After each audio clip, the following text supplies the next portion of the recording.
Bonjour à tous. Aujourd'hui dans cette vidéo on va s'amuser une fois de plus avec ce Rubik's Cube qui est un Rubik's Cube 13 x 13 x 13, donc comme ça qu'on appelle. C'est qu'il y a donc 13 pièces sur chaque arête du cube. Si vous comptez là, il y a 13 pièces apparentes.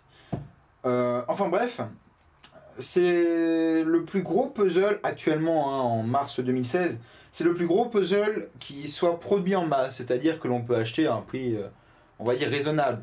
Il en existe des plus gros que vous connaissez très probablement, le 17 par 17, le 22 par 22. On dit 22 par 22, mais en réalité c'est 22 par 22 par 22. Question de simplicité.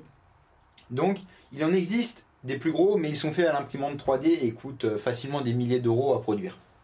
Enfin bref, on va s'amuser à résoudre celui-ci, qui, pour la petite anecdote, a 8,76 x 10 puissance 600 combinaisons. C'est-à-dire que si je veux tester toutes les combinaisons, à raison de 100 par seconde, pour faire simple, on va faire une par seconde, il vous faudrait environ un 1 suivi de 601 zéros, approximativement. Je vous laisserai un lien vers la vidéo d'un Anglais qui a calculé le nombre de combinaisons.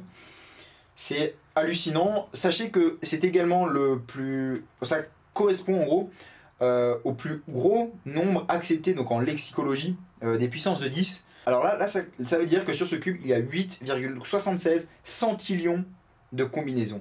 Voilà, c'est juste énormissime. Et donc, la phrase très connue mais extrêmement puissante, il n'y a qu'une seule solution. Et on va essayer de l'atteindre. Voilà, vous aurez le petit chronomètre ici qui va tourner, hein. Vous aurez encore ma voix, encore quelques minutes dans la vidéo. Et après, bon, on continuera avec une petite musique sympathique. Je vais d'abord observer pour essayer de me faire une idée de ce par quoi je vais commencer.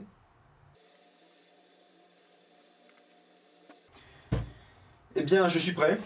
On est parti pour cette longue résolution. Bon visionnage.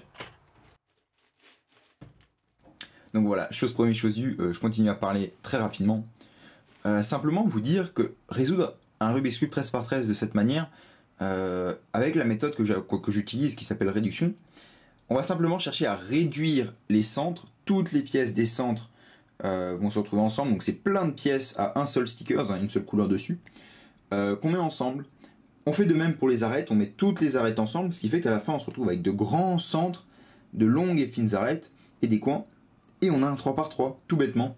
C'est pour ça que les gros cubes, c'est quelque chose qui me fascine, c'est parce qu'il n'y a quasiment rien besoin d'apprendre, simplement un peu de réflexion et un peu de travail. C'est-à-dire à partir du moment où vous savez faire un 4 par 4 ou un 5 par 5 et un 3 par 3, c'est bon, vous pouvez faire un 13 par 13, un 100 x 100, un 1000 par 1000 même si vous voulez. C'est juste extrêmement long. Et justement la création des centres, c'est la partie la plus longue. Elle représente peut-être 80% de la résolution de la vidéo. Voilà, maintenant on laisse la petite musique et je vous reprendrai à la fin.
La fin approchant, je tiens à vous laisser un petit message.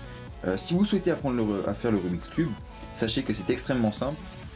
Et je vous laisserai un lien dans la description et probablement à la fin de la vidéo vers un tutoriel, parce que tout le monde peut apprendre à résoudre le Rubik's Cube. C'est un véritable jeu d'enfant à partir du moment où on n'apprend pas tout seul. Voilà. Et voici, le cube est résolu. 1h02. Bon, j'étais pas loin de faire moins d'1 heure, mais ça reste quand même un temps correct pour moi. Si cette vidéo vous a plu, hein, n'hésitez pas à l'aimer, à la partager. Merci d'avoir regardé et on se dit à très bientôt pour plein de nouvelles vidéos. Salut!